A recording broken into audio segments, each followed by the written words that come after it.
الرحمن الرحیم۔ آج کی حدیث، جنت ماں کے قدموں تلے۔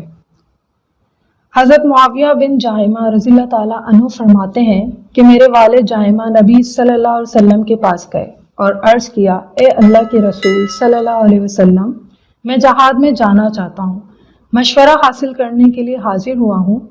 آپ صلی اللہ علیہ وسلم کیا فرماتے ہیں؟ آپ نے پوچھا، تمہاری ماں موجود ہے؟ انہوں نے کہا، ہاں وہ زندہ ہیں۔ آپ صلی اللہ علیہ وسلم نے فرمایا، پھر تو تم ان کی خدمت میں لگے رہو، تمہاری جنت ان کے قدموں میں ہے۔ حضور صلی اللہ علیہ وسلم کو معلوم تھا کہ ان کی ماں زندہ ہیں، اور یہ بھی معلوم تھا کہ وہ ضعیف ہو چکی ہیں، بیٹی کی خدمت کی محتاج ہیں، اور بیٹے کی جہاد میں شرکت کی تمنا تھی۔ آپ صلی اللہ علیہ وسلم نے بتایا، تمہاری جہاد کا میدان تو تمہارے گھر میں ہے، جاؤ اور ماں کی خدمت میں لگے رہو۔